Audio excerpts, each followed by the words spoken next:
High, good morning, শুভ সকাল সবাইকে। তোমরা সবাই কেমন আছো? এই যে দেখো সকাল সকাল কি নিয়ে বসে পড়েছি বলছো। এই যে দেখো সকাল সকাল তোমাদের দাদা ভাই বাজারে গিয়ে দেখো কত রকমের মাছ নিয়ে চলে এসেছি। দেখো এই যে তোমরা দেখতে থাকো। এই যে দেখো কতগুলো মাছ নিয়ে এসেছে তোমাদের দাদা ভাইকে আমি বকছি। এই যে দেখো ওগুলো আমি পরিষ্কার করতে পারি না, তবু তোমাদের দাদা ভাই দেখো এর জন্য কম কম করে এনেছে। আরে কম আনলেও তো সেই আমাকেই পরিষ্কার করতে হবে রে বাবা।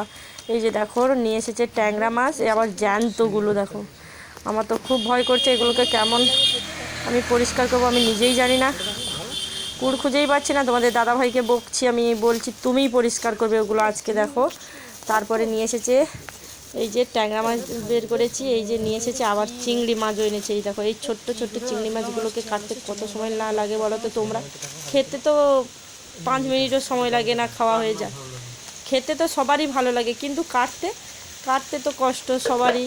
তোমরা জানো, যারা যারা মেয়েরা তোমরা তো মাছ কুটতেই হয় তোমাদেরকে, তো তোমরা জানো চিংড়ি মাছ কুটতে কত সময় লাগে। এই যে দেখো আবার নিয়ে এসেছে ওগুলো ভেনামি বলছে, এগুলো আমার মেয়ের জন্য। ওগুলো তো না হয় আমি কেটেই ফেলবো, কিন্তু এই ছোটোগুলো কাটতে তো অনেক সময় লাগবে। তারপরে নিয়ে এসেছে বাগদা, ট্যাংরা, এই যে আরও মাছ আছে দেখো এই যে পেপারটায়, এই যে পলি পেপারটায় দেখো এই যে ওটা নিয়ে এসেছে, ওটা কাতলা বলছে তো জানি না। দেখো ওটা কেটে নিয়ে এসেছে তোমাদের দাদা ভাই। আমি বলেছি যে কোনো মাছ আনলে বড় মাছ বাড়িতে আনবে না, আমি কাটতেই পারি না। তারপরে তো বঁঠিতে তো কাটতেই দাঁতড়িয়ে দিই আমি, তো আমি তো পারি না, এই জন্য তোমাদের দাদা ভাই ওগুলোকে কাটিং করে নিয়ে এসেছে। এই যে দেখো কতগুলো নিয়ে এসেছে দেখো এগুলো।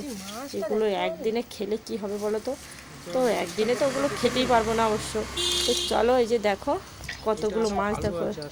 এই মাছটা আছে 1.5 কিলোর কাছাকাছি, আর চিংড়ি মাছ আছে, ট্যাংরা আছে। দেখো তোমাদের দাদা ভাই কত মাছ নিয়ে এসেছে আমার জন্য, কিন্তু আমি তো ওগুলো ভালোবাসি মাছ, কিন্তু তা বলে এতগুলো দেখেই তো আমার মাথা গরম হয়ে গেছে। তো তারপরে চিংড়ি মাছ কাটতেই তো আমার মাথা গরম। আমি বলছি তুমি এগুলো নিয়ে এসেছো ঠিক আছে কাটিং করে, কিন্তু কেন চিংড়ি মাছ এতগুলো আনলে তুমি? তো তাই বলছি তোমাদের দাদাভাইকে দেখাচ্ছি আর বলছি এত বড় বড় কেটে এনেছে দেখো পিসগুলো, এই বড় বড় লম্বা লম্বা পিস, কত বড় বড় পিস করে এনেছে। ও বলছে ও ঝোল খাবে, মাছের ঝোল খাবে, তাই বড় বড় করে এনেছে। আর আমি চিংড়ি মাছ কাটছি আর বকছি তোমাদের দাদাভাইকে ওগুলো আমি কাটতেই পারবো না, তুমি এনেছো কিসের জন্য, তুমিই কাটবে ওগুলো। দেখো তারপরে লেগেই পড়েছি, বাধ্যগত কী করব, করতেই তো হবে, কারণ আমি ছাড়া তোমাদের দাদাভাই তো কিছুই পারে না। ও শুধু খেয়ে খেয়ে পেটগুলো দেখেছো তো, তোমাদের দাদাভাইয়ের পেটটা দেখেছো কত ভুঁড়ি হয়ে গেছে, ও শুধু খেতেই পারে। তো এতগুলো মাছ এনেছে ও শুধু খাবে বলে, আমি রান্না করব কেটে কুটে আর ও খাবে, শুধু খেয়ে খেয়ে ভুঁড়ি বাগাবে ও, আর কিচ্ছু না। তাই বকছি তোমাদের দাদাভাইকে। আর এই যে দেখো কাটতে বসে গেছি, দেখো আমার মেয়েকে বাগদা দেখাচ্ছি, আর ও ও একটা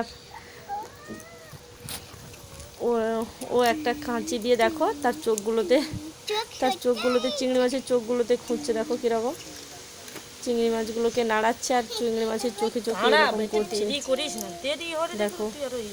আর তোমাদের দাদাভাইকে বকছি আর পরিষ্কার করছি, বলছি তুমি আর কখনো বাজারে যাবে না, আর গেলেও আমার জন্য এতগুলো মাছ আনবে না, যদি আনো কম করে আনবে, আর আমি অতগুলো মাছ কাটতেই পারবো না। তারপরে দেখো বাগদাগুলোকে কীরকম পরিষ্কার করছি, দেখো ওর ভেতরের ওই খাবারের ওই নলিটাকে টেনে বার করছি।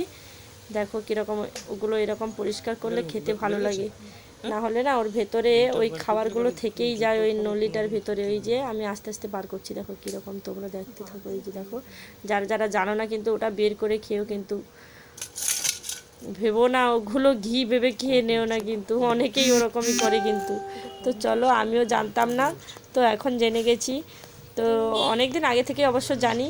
তো দেখো এই যে কম করে এনেছে ওই চিংড়িটা, কিন্তু কিন্তু এই ছোট ছোট চিংড়িগুলো অনেকগুলো এনেছে। আর এই যে কী এনেছে বলতো, এটা আছে মারির শাকের তরকারি করব আজকে ছোট চিংড়ি দিয়ে, তাই ও মারির শাক এনেছে, চিংড়ি মাছ নিয়েছে তাই শাক নিয়ে এসেছে। শাক আনতে বলিনি তোমাদের দাদাভাইকে, কিন্তু কিন্তু আমার মাথায় তো খুঁজেই পাচ্ছি না আমি ট্যাংরা মাছটা কাটবো কী করে। তো চলো দেখো, টাটা।